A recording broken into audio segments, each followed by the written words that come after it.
Welcome to the Peaceful Parenting Podcast. I'm your host, Sarah Rosensweet, mom of 3 young people, peaceful parenting coach, and your cheerleader and guide on all things parenting. Each week, we'll cover the tools, strategies, and support you need to end the yelling and power struggles and encourage your kids to listen and cooperate so that you can enjoy your family time. I'm happy to say we have a great relationship with our 3 kids. The teen years have been easy and joyful, not because we're special unicorns, but because my kids were raised with peaceful parenting. I've also helped so many parents just like you stop struggling and enjoy their kids again. I'm excited to be here with you today and bring you the insight and information you need to make your parenting journey a little more peaceful. Let's dive into this week's conversation. Hey there, welcome back to another episode of the Peaceful Parenting Podcast. Today's episode is a guest expert interview with my friend Sonali Vongchusiri. She is a wonderful human being and a wonderful fellow parenting coach. Today we're going to be talking all about needs and boundaries, both needs of the parent and the child and boundaries for parents and children. And I think this is a really interesting conversation because as peaceful parenting or responsive parenting or conscious parenting, whatever you want to call it, has gotten more popular, I think there have been some misconceptions about it. And I think that old school parenting was always prioritizing the needs of the parent, right? The needs and preferences of the parents or the adults were above the needs and preferences of the children. And some people have taken peaceful parenting to mean that the needs and preferences of the child are now above the needs and preferences of the parents. I've heard a lot of complaints that this kind of parenting is exhausting and makes parents get burnt out. And yes, it is a lot of hard work to do peaceful parenting. However, it does not mean that the needs and preferences of the child are always above the needs and preferences of the adults. And of course, sometimes, if you have a new baby, you're probably not going to get as much sleep as you want to. However, most of the time, we really think about how can we work together as a team so that we try to meet everyone's needs. And that's what Sonali and I talked about a lot today, and really about understanding this from a real heart level and understanding that, children's intentions. So I love this conversation. Be sure to keep listening. We talk about a game that Sonali invented called the No Game, which I just love so much. And I think that's something that you're going to take away from this conversation and really, really love trying that out with your kids. If you are on my newsletter list, my Parenting Gold newsletter list, I send out helpful emails every Saturday. You will hear about her Raising a Strong-Willed Child Summit that's coming up in the next few weeks. I don't know the exact date, but make sure that if you like what you heard from Sonali, and I'm going to be a guest on that summit as well, make sure you are on my newsletter list. You can go to sararosensweet.com/newsletter to sign up for this free and valuable piece of content. And I know people write to me that they can't wait to open their email on Saturday morning and see what we're writing about this week. So if you want to make sure you hear about Sonali's next project that I'm involved in and just, get something that's inspirational and educational every week, go to sararosensweet.com/newsletter. You can sign up for free. And also, if you love this podcast, and I know so many of you do because you tell me about it, share it with a friend. I would love to have more people know about this work that we're doing. So please, share this with a friend who you think might like it. And of course, we always appreciate any 5-star reviews that you can leave us on Apple or Spotify, and any reviews that you can leave us on Apple Podcast. I'm here because of you, and I really appreciate all of the, sharing and love that you can share our way. Okay, let's meet Sonali. We have a real treat today. Hey everyone, welcome back to another episode of the Peaceful Parenting Podcast. We have my good friend Sonali Vongchusiri. Did I say that right? You did, Sarah. Yay! We have my good friend Sonali here with us today, and I'm so excited to have her on. And I just warned her that we can't go on and on like we do in real life because Sonali and I tend to have very long conversations. So I'm just so excited to introduce her to you all, and you may know her already. She's the host of the Raising Your Strong-Willed Child Summit, which is how I met her. And you may know her from that or from some other stuff. But Sonali, please introduce yourself to our listeners. Of course, Sarah. Thank you so much for having me here. I'm so excited to record this with you. And I'm so excited to be here with your followers. So, what I'd like to say is that I was that kid, and now I have three of those kids, meaning that when I was a kid, that both me and my kids are sensitive. We're highly sensitive. And how I expressed my sensitivity as a child and an adult was that I was a people pleaser and I shut down and I played small and I didn't use my voice. And then I have these kids and I'm using my hands as I'm talking, and they were the type of kids that they express their sensitivity. They know who they are in the world. They know what they want. They're not afraid to use their voice, and they're clear about that. So at the beginning of our relationship, it was like this, and I'm taking my hands and I'm having them like clash against each other, like Bump two up talking against each heads. other. Yeah. Yes. And it took us to this point where I had tried all the things in traditional parenting approaches. I'd read the books, I'd done podcasts, I'd done courses. And it took a moment where I realized that for us to actually work through this, it was me, I was trying really hard to get them to do the people pleasing thing that I was doing, because that's what I did. So I was trying to get them to put other people's needs over theirs. And that didn't feel good. And I was in my parenting putting their needs over mine. And so I was end up feeling squashed and small. And then they were doing the opposite. They were telling me exactly what they wanted, and I felt like I needed to do all those things. So what I ended up doing when things shifted for me in my home was when I brought their needs and my needs together. And so now I'm taking my hands and putting them together, like in collaboration, like looking forward together. And so when we reached this point, this is when things started to shift for us. And so where we could enter that space instead of conflict, stepping into collaboration, instead of feeling like it needed to be either what they wanted or what I wanted, that we could have situations where all of our needs were met. So what I'd like to say is that, like you mentioned, the Strong-Willed Child Summit, is that I support highly sensitive parents of strong-willed kids. And what I really mean when I'm saying that, Sarah, is highly sensitive, strong-willed parents of highly sensitive, strong-willed kids. But sometimes that's hard for us to see. And what I really mean by that is parents who may feel different, who have kids who feel different. And this goes back to when we feel that sense of difference, which is something that I felt as a kid and as an adult, that we all have the same core energetic needs. And I address those in a process that I call the Schwab process. And some of us just simply have some non-traditional ways of getting those needs met. And so the typical things might not necessarily work for us. I love that. You gave a great introduction to sort of what we're going to be talking about today in terms of like needs and boundaries. But I also want to say that you're describing me also. I don't know if you realize that, because I think sometimes I present differently than who I really am. Like, I'm absolutely highly sensitive and strong-willed, but I think I also kind of grew up with the people-pleasing thing to, be more comfortable in the world. Like, that's how I sort of made my way in the world. But I always, I always tell parents my favorite kids are the sensitive, strong-willed kids. And also that's me too, right? And I think we have a lot of overlap, in our who we are and our kids and the people that we serve. So this is going to be like a really great conversation. Okay, so you mentioned a couple things that and okay, so sorry, I'm going to back up just a tiny bit. How do you support parents? Because you're a parenting coach. Is that what you call yourself? Yes, I'm a parenting Okay. coach. So, You're a yeah, parenting coach and you do just tiny bit about you have a membership and you support parents one-on-one, correct? I do. Yes. And what Okay. I Okay. do, the work that I do is about looking at, instead of finding like, okay, what do I do in that moment? And finding like a temporary band-aid solution. Like a lot of parents come to me saying, I tried that and it worked for a week. And then my child was like, everything was back to late mornings or struggling at bedtime. And so we talk about shifting from like that temporary band-aid solution to looking at what's going on underneath at core needs and finding long-term resolutions because core needs are being met. Okay. So can you talk a little bit more about the core needs and boundaries, and maybe, I don't know, does an example come to mind that might resonate with some people? Yes. Okay. All right. So what I say, why don't I start with an example? So when I talk about needs and our core, I'm talking about like our boundaries are related to our core of who we are. So I think of boundaries as being related to, they're not so much like, don't go here, go here. It's not about the thing. It's more about the unconditional stance that we're taking about who we are and who our child is.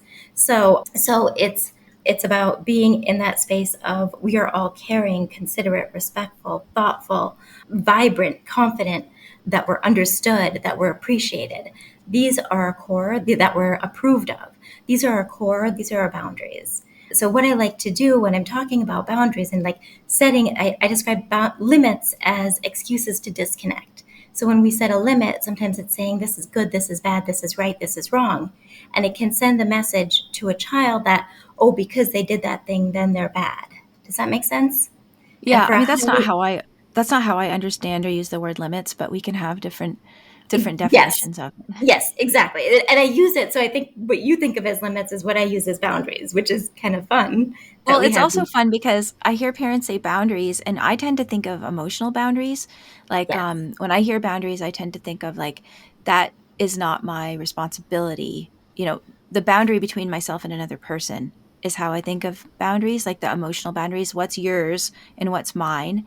What am I responsible for? What am I not responsible for? That's how I tend to think of boundaries. And in limits, I tend to think of more like physical, like, no, you can't use that stick to whip the flowers in the garden. Right. That's what I might Okay. think of as a limit, right? Like, I'm going to have to Yes. help you move the stick somewhere else, or maybe we're going to have to not use the stick at all if you're going to use the stick in a destructive way. That's what I think of as a limit. Right, right, and that makes a lot of sense. So we've got slightly different definitions, which makes it really fun. So like I was saying, the limit is the way, and I distinguish it specifically so that for myself, what I had started to do is I would start to notice, oh, when am I being limited and when am I being boundaried? And it Hmm. allowed me to notice when I was acknowledging myself and the other person, my child, and when I wasn't, when I was being dismissive of one or both of us. So dismissive of our core. So boundaries, I just define it as giving us permissions to love. Limits are those excuses to disconnect. Boundaries allow us to remain connected in our relationship. So I define boundaries as keeping us safe, clear, and focused. And I say that boundaries allow us to hear our heart and honor that voice through the action that we take. So it's connecting our heart to what we're doing.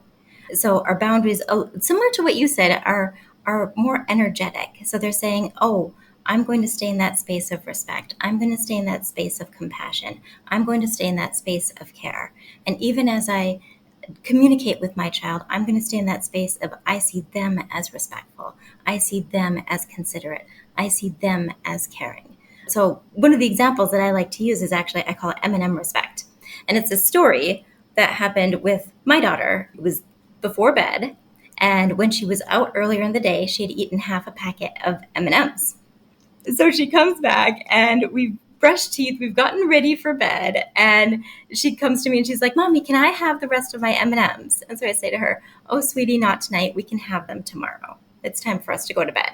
Right? And she looks at me and you could see her kind of shutting down and going cold. And she And asked me, how old was she at the time? she's 5 at the time. Okay. She was 5 at the time. And so she was kind of shutting down and she looks at me and she's like, "But I really," she's like, "But they're open." And I was like, "Of course, yes, they are. You're absolutely right. Let's do this. Let's put them in a bag." We live in Thailand, so you can't leave things open. And I'm like, "And we'll put them in the fridge and then tomorrow you can have them."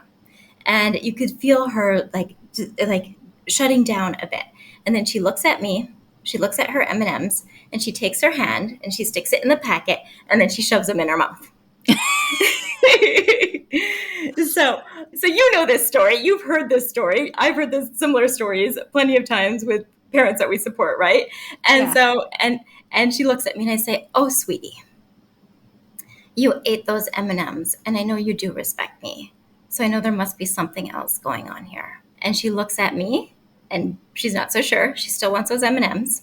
She puts her hand back in and then she puts a couple more in her mouth and I say again, "Oh, sweetie, you're eating those M&Ms and that doesn't feel good because I know you respect me. There's something else going on here."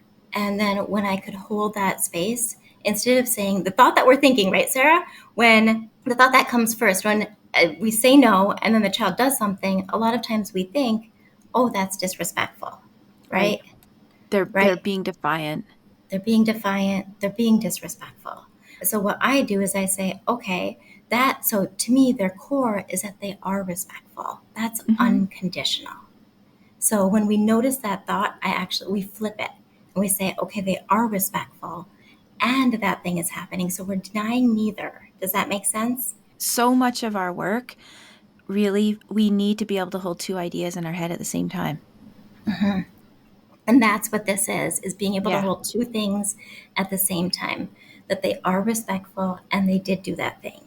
Mm-hmm. Does that make sense? So Yeah, that and is for ourselves, sorry, this is like a side tangent, but when we fall down as parents, we are still good, worthy, lovable people, and we just behaved in a way that we really wish we hadn't, right?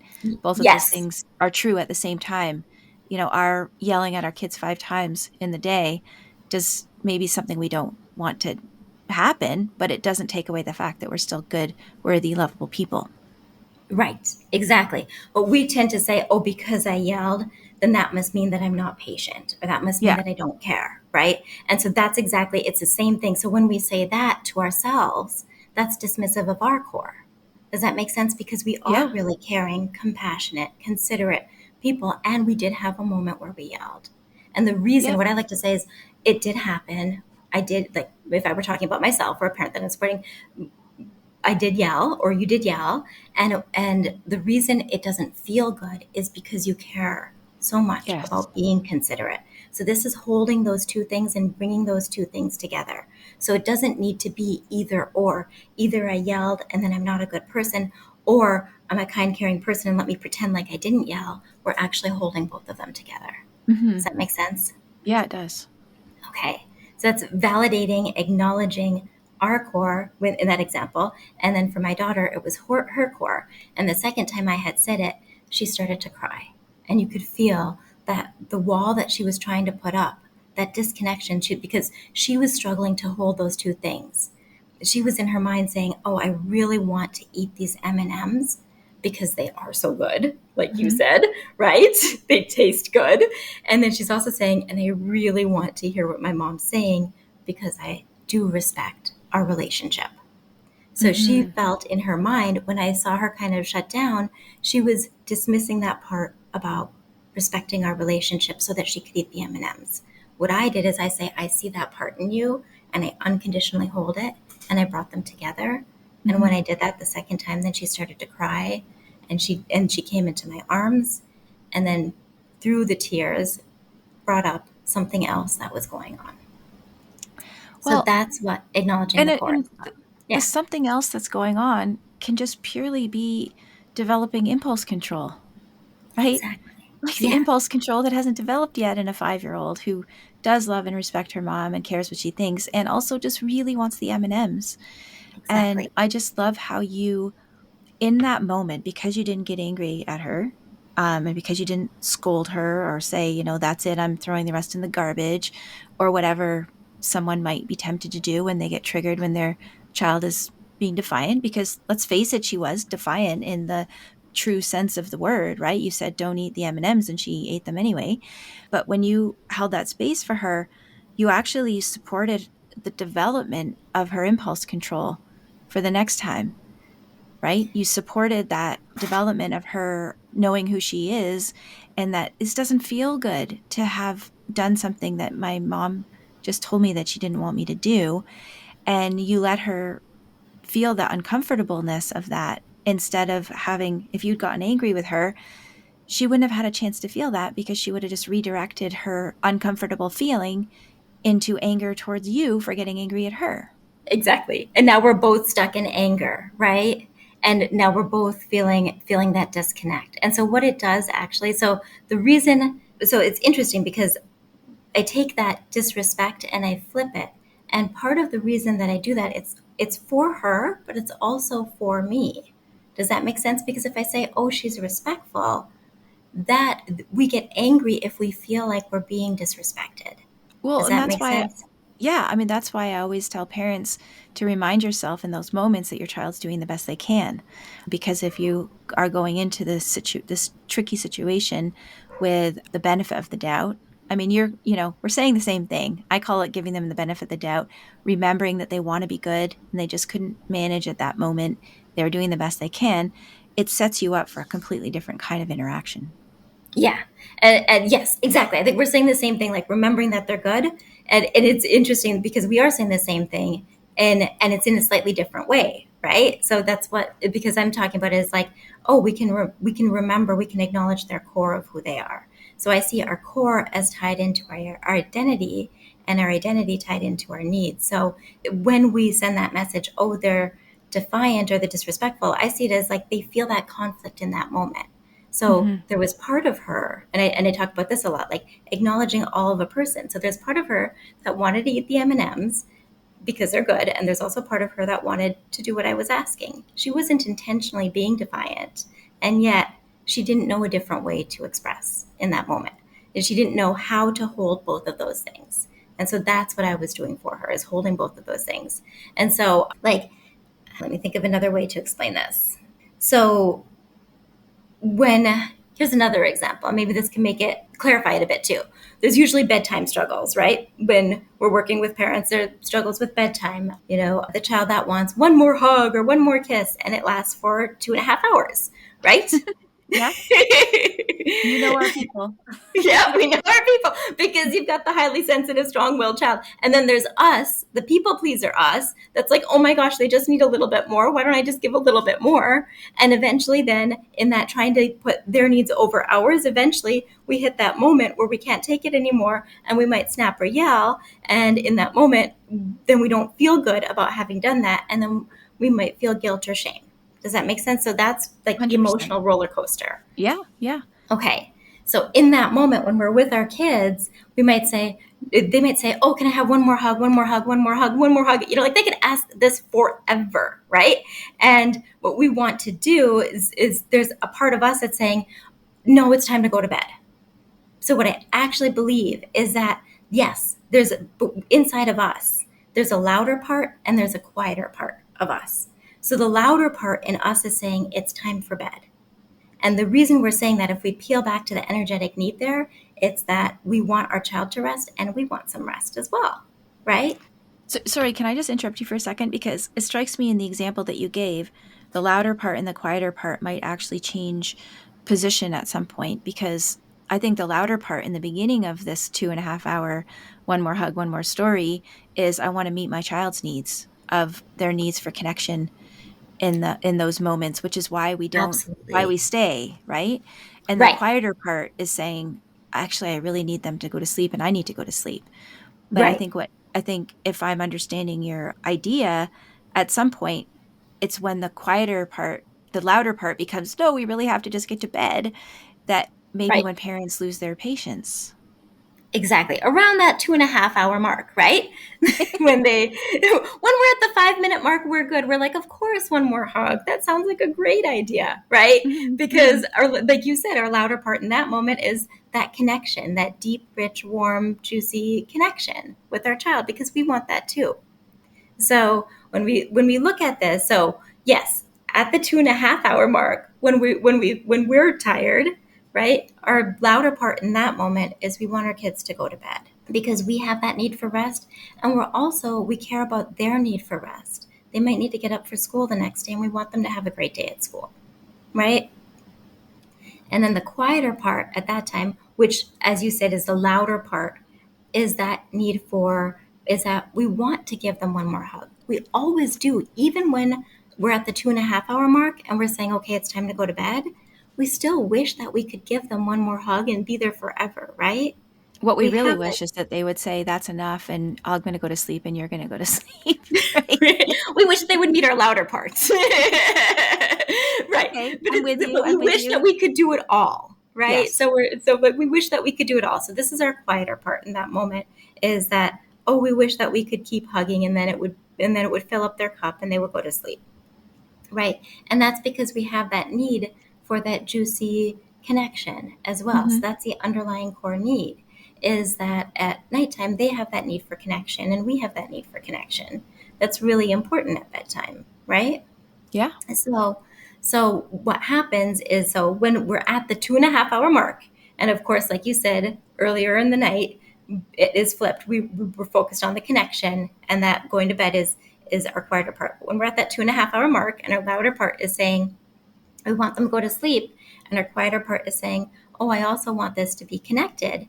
What happens for us is we feel this internal conflict. And so if then we're like, okay, right, it's time for bed, we're actually dismissing that quieter part of us. Does that make sense? Yeah. So, and if we say, okay, let's do one more hug, then we're dismissing that other part of us that's saying Mm-hmm. we all have a need for rest. Mm-hmm. So, what I would bring in is to acknowledge the core is we actually hold both of them. So we can say, so we meet for them, for our kids, usually it's flipped. Their louder part at the 2.5 hour mark is they want the hugs and the connection, because connection is so very important to going to sleep, right? They Yeah. need that. And then their quieter part is they do understand there is a teeny tiny quiet part of them that says, yeah, maybe I am kind of getting a little bit tired, right? It's in there, it's tiny. So what we do is normally we would speak to our louder part, and our kids hold that space of our quieter part. What we would do is we'd actually flip it. And so we would start with our quieter part. Oh, sweetie, I want to do one more hug because hugging you feels so good. It's like being wrapped up in a blanket. And I love the feel of your arms around me. And I also want to let your body rest because it's so important for you to sleep well and have a great day at school tomorrow. So let's do this. Let's do one big, big squeeze. And oh, could you do that thing where when I'm at the door, you say, would you ask me for one more hug? And I'll come in and we'll do that last hug. And then we go to sleep. So I said, I want, and I expressed my care in that as well. And what that does is it meets them because what they're wanting is that hug. So we're acknowledging them. We want that too. So we're not dismissing any of us, of our core, and we're not dismissing any of their core as well. Love it. And we can do that earlier than 2.5 hours, right? Of course. Just want to make sure that people know that we're sort of joking about the 2.5 hours. And it Yes. feels like 2.5 hours sometimes. Right. But No. Exactly. so in your experience, how does that change the child's response or reaction? Because we've acknowledged for them that we want, so what I believe happens is our kids, especially at nighttime, they feel like the needier one. They're like, I want the more hugs, and they're concerned that we don't. They feel a bit vulnerable. Does that make sense? So Mm-hmm. they feel like, oh, I'm the needier one. I've got to beg and plead, and I'm not so sure that I can get these hugs and things like that. And I think I'm the only one that wants it. So they feel a bit alone in that. So what we're doing by acknowledging it in this way is we're bringing a sense of belonging, a sense of community, and we're acknowledging that we have that need too. So we're holding that space for them that, oh, I want to keep hugging you because it just feels so good. So when we do that, they soften. It lets them know, it lets their bodies know, their nervous system, that that is a valid, important need. And we have that need too. They're not alone in that. They don't need to fight for it. Does that make sense? Yeah, it does. And it actually reminds me of like kind of the stereotype of a clingy boyfriend or girlfriend. Like when you have like I don't know, say two 16-year-olds or something, and one of them feels the other one's not paying enough attention to them. So they get like really more clingy and want more and more. And then the other person feels like they need to pull away a little bit more because they don't have their own space. But really they both might want the same thing, but when needs are not acknowledged and needs aren't met, it can get really out of balance. And I think that's what you're talking about. Yes, exactly. Yeah, I love that. Well, let's Yeah. talk a little bit more about, I don't know, can you provide us with any other, I love your storytelling examples. I think they're really powerful about, balancing parents' needs with children's needs, because I know that that comes up a lot in my community that, we were sort of joking about it the other day in my office hours about children and their endless needs and how, we try as best we can to meet their needs, but there's sometimes some kids really feel like the needs are endless and parents don't necessarily have endless energy or resources. So, do you have any words of wisdom about that? Yeah, and I think like I'm thinking specifically of the parent that's maybe like we're that people pleaser, right? Hmm. So maybe we've struggled to say no to the thing because we don't want to deny or dismiss their passion and their desire and their hope.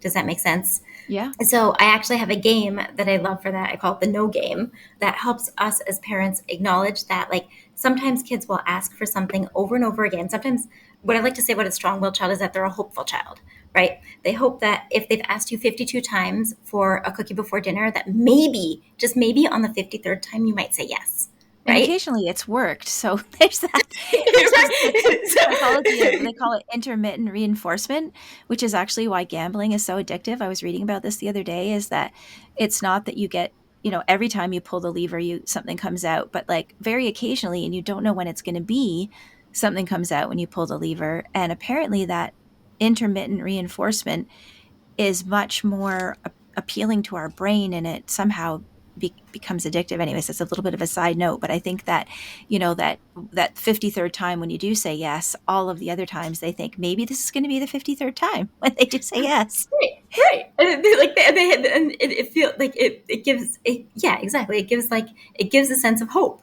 right? Yeah. So, and then if we're a people pleaser, the first time they ask, we're like, no, no, no cookie before dinner. The second time we're like, no, no cookie for dinner. The third time we're like, wow, are they really hungry? Maybe I should just give them the cookie before dinner, right? That's when Mm-hmm. we start to question ourselves, because we do care. The reason we question ourselves is because we care about meeting their needs. We're wondering, oh, are they hungry? Do they need some food? Dinner's not quite ready yet. Should I just give them that cookie? Maybe Or it's is not a this big something, deal. Yeah. huh? And maybe it's not a big deal. Maybe it's not a big deal, right? So notice that maybe it's not a big deal. We start to dismiss the original reason why we were saying no, because we wanted to nourish their body with the healthy food that's coming in a couple minutes, right? So what we can do in those moments for us to be able to practice that, and no is safe for us as well to be able to say, is when they come to us and they're like, and they're asking for that thing, is we can say, do you want to play that game where you ask me for cookies and candies and I say no? Let's do it. Okay. Okay. Ask me, Mom, can I have a cookie? No. Mom, and ask me again. Ask me again. I've got like 36 no's inside of me, or however many. Okay, Mom, can I have a candy bar? No. Mom, can I have a brownie? No. Oh my gosh, this is fun. Ask me again. I'm having a good time saying no. And then what they'll do is eventually they'll be like, Mom, can I not have a brownie? And we'll say yes. Or, Mom, can I have a brownie after dinner? And we'll say yes. And they'll be like, ha, we got you, right? They got us to say yes. So the energy, so just like you were saying, like there's that hope for the yes, and the yes feels good, right? We're giving it, they're getting to play this game. We know that we're solid in our no because we've actually invited it in, right? We're saying, Mm-hmm. come on, That's the ask me, point. let's have some Yeah. fun. It can be connected. It doesn't Yeah. have to be disconnected, this experience. And so then it's become safe for us. We're having fun. They're having fun.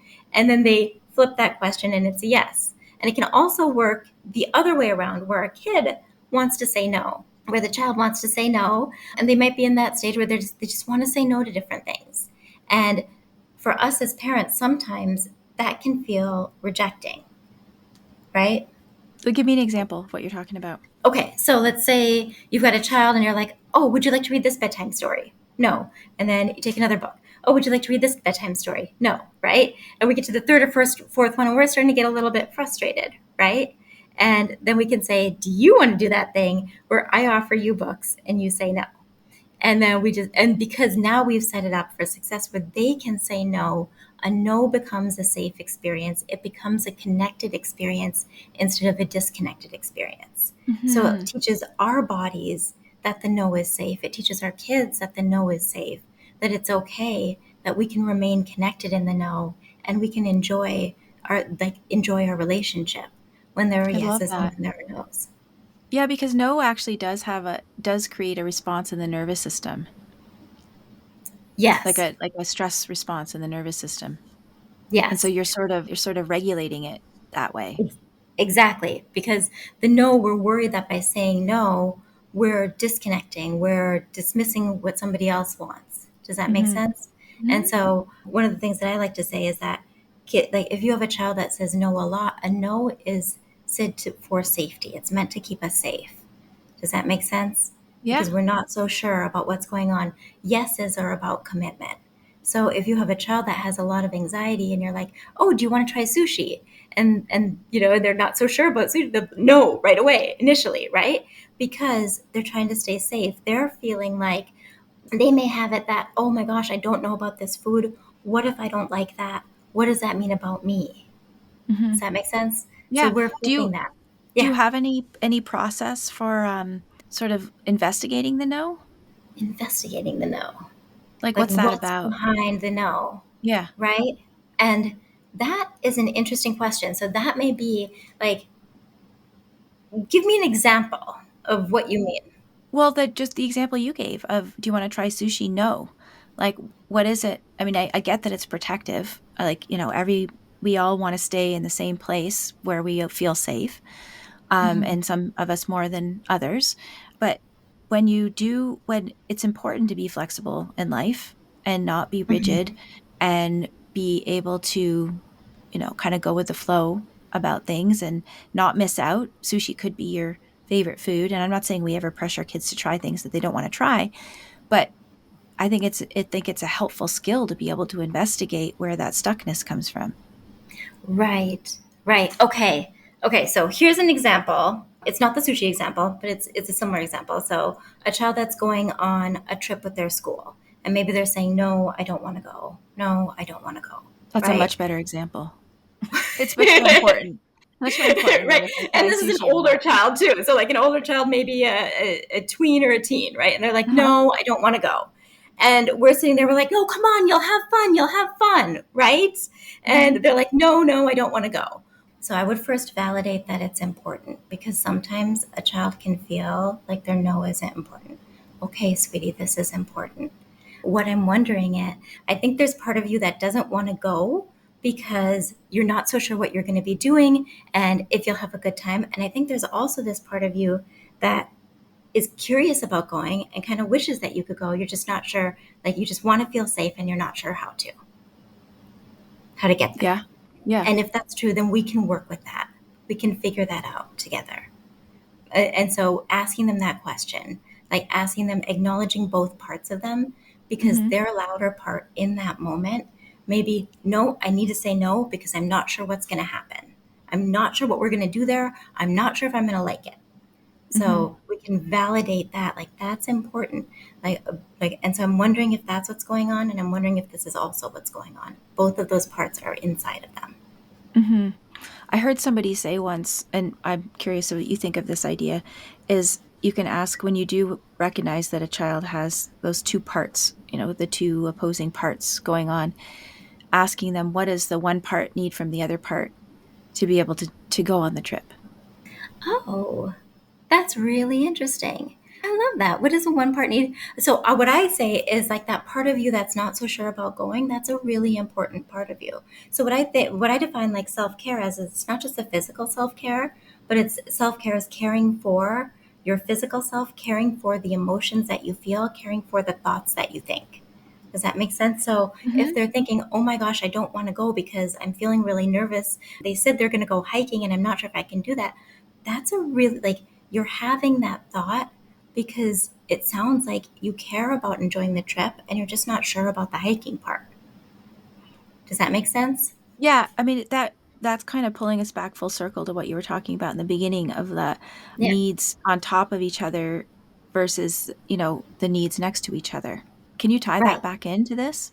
Yes, exactly. So they did it. So they have those two needs, right? So there's part of them that wants to stay home because and it may be like because they're not so sure about going hiking, and it's because they do care about having a good time on the trip actually. So that's the actual underlying need there. And then there's also part of them that wants to go on the trip, or maybe they're not so sure about being away from their parents. Let's make it Hmm. that. So there's some separation anxiety. So part Hmm. of them doesn't want to go on the trip because they're not sure about being away from their parents. So that's a need for them to feel safe. Then there's also part of them that wants to go on the trip and just wishes there a way that they could feel safe because they want to have fun. So we can acknowledge both of those. So that does tie back into there's a desire for safe and there's a desire for fun. And so we can validate both. So that because what we as parents would do is we would hold that space of, oh, you'll have fun. So now I'm putting we're putting that need as more important than that anxiety that they're feeling. And then what they do, because we're holding one space, we're holding that space of, oh, but you'll have fun, go on the trip.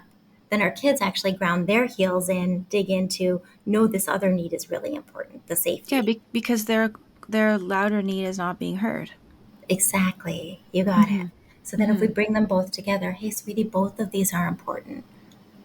Of course, it's important that you feel safe on the trip and that, and then so we can ask them, what is it you're like, what is it that you're worried might happen because that's important? Or what is it that you're thinking? Or what has happened before? Because that's important, that matters. Mm-hmm. And then we can work with that. And I think, and let them know that I also think, there's a part of you that wants to have fun and that's important. But first meet that louder part in them. Of course, that's important. And I'm confident, so you can bring some confidence. So it's bringing the, like that openness to, I wonder what's going on there, or I wonder what you're worried could happen where you wouldn't be safe. And then we can also bring some confidence, and I'm confident that you and I can figure this out together. Or Yeah. you and me in the school can figure it out together. We've got this. So we can What hold that space. what I'm hearing is like, I mean, we haven't actually gone through this whole podcast without mentioning the word empathy, which I always feel like I can't do my work without teaching about empathy. But that's sort of what you're doing is whenever anyone feels heard and understood, they become a lot more flexible, right? And I always caution parents Exactly. against using it as a tactic because it's not, we're not No, doing empathy so that our kids will do what we want them to do. That's really, really not the point. However, it often works that way, that when somebody feels understood, really deeply understood and heard, they can be more flexible. exactly. When they feel that then they feel empowered to make a Mm-hmm. choice of what they actually want. And Mm-hmm. that's how I view it, is that so I see it like, I see it as staying inside of our boundaries, as staying inside of our empathy as well. Does that make Mm-hmm. sense? So staying Yeah. connected to our sense of empathy. And so when a child feels not only seen, heard, and understood, but appreciated, approved of, acknowledged, a sense of belonging, that they're important, that they matter, that then when they have that sense, those are some of those core energetic needs. I call that my Schwab process. Then they step into on their own, because those energetic needs are met, then they can step into that empowerment piece on their own. I love that. And again, it's about the side by side needs, Yes. whether Yeah. they're a person's own individual needs or two different people's individual needs. Yeah. It works Exactly. both ways. It does. It works both ways. Whatever. And Mhm. can I share an example with us as parents when we're feeling Yeah. certain ways? And I Yeah. think that may help for us as well, because it works both ways. Because in that example, it's saying all of this is welcome. All of this is part of the core, and all of this is important. And so it's the same thing for us. Like so I mentioned that self care is caring for our emotions and caring for what we're feeling, right? So sometimes, so I talk about these unconditional stands, like, and I actually had a parent in my community last week. She said, oh, I got this, like, I got this piece, because she's like, I was saying my unconditional stands for my day are that I want to feel peaceful, and I want to feel at rest, and I want to feel, and what was her third word? Maybe like joyful. Okay. And she's like, but what do I do? She'd ask me, what do I do when I'm feeling hurt, or when I'm feeling frustrated, or when I'm feeling angry? And what I had shared with her is like, then what we do. So she's like, but I was trying to bring peace and joy and rest to my relationship with my child. And then all of a sudden I noticed I was feeling hurt. And it feels like these emotions are in conflict with each other. Right? Like, she's like, when I feel hurt, it doesn't feel very peaceful. When it doesn't Right. feel very nurturing. Right? So what we talked about is that when we're feeling that, so it's energetic, right? The energy of nurture, peace, joy. So when she's trying to she's putting that out, nurture out, peace out, in her relationship with her child. When she's feeling hurt or frustrated, all we do is we turn that energy inward towards ourselves. So we bring the nurture in, the peace in, the the harmony in, and we say, oh, I am feeling hurt. This is important. I am feeling frustrated. Okay, so I'm going to turn that nurture in and come underneath of those emotions and hold that space, so that we're not denying or dismissing or trying to pretend like we're not feeling something, that we can allow ourselves to hold that part of us with those same words, nurture peace in a peaceful way instead of a Mm-hmm. frustrated, let me get rid of that emotion kind of way. Mm-hmm. Well, yeah, having compassion for those different parts again. Yeah, exactly. Yeah. And then when we do that, so like even for doing this podcast, I was like, oh, I'm really excited to do this and I love talking with you. And then there was a part of me that was like, oh, and I'm also really nervous. And it's like, oh, that's very interesting. I have these two parts. Both of them are important. And I was like, oh, well, I'm really excited because you and I have great conversations. So that was like the underlying core energy. And then I'm a bit nervous because I care about providing value to the people Mm-hmm. listening. And Well, so there what was I no need for you to be nervous because you have provided a lot of value for us today, for sure. I'm so happy that we got to have this conversation. Me too. I am too. So what I did is instead of trying to deny my nervousness, I brought what are the energies that I want, and I was like, oh well, I want to be confident, and it's because I care. So I'm like, oh, I can be confident in my nervousness. I am confident that my nervousness is not going anywhere. That nervousness is committed to me. It's not going anywhere, and so you can have some fun with your emotions. Does that make Yeah. sense? Yeah. And it Well, doesn't and have to also be this heavy, hard thing. see the positive of I mean, it just reminded me, my son was going for a job interview and he said, "Oh, I'm kind of nervous." And I said, "That's actually like super appropriate that you'd be nervous before a Mhm. job interview.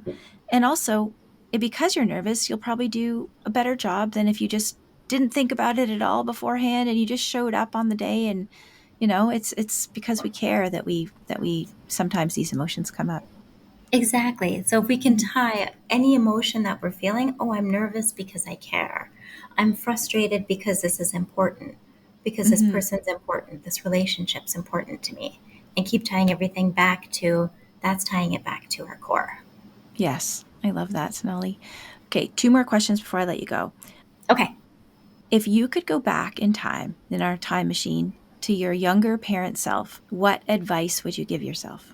I would tell myself that person that you're working so hard to be, that you're striving to be, that caring, compassionate, confident, warm person that you're striving to be, you already are her. Just allow yourself to see it. And I would also tell her that love isn't perfect. Love is so much more than perfect. Love is being able to have the whoops moments and being able to be tender and gentle with ourselves in those moments. Love that.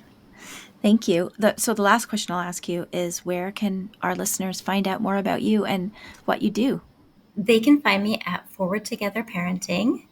Forward together Forward parenting. together. Yep, Okay. exactly. So you can think of it like the needs, right? Yeah. It's needs together. So it's forwardtogetherparenting.com.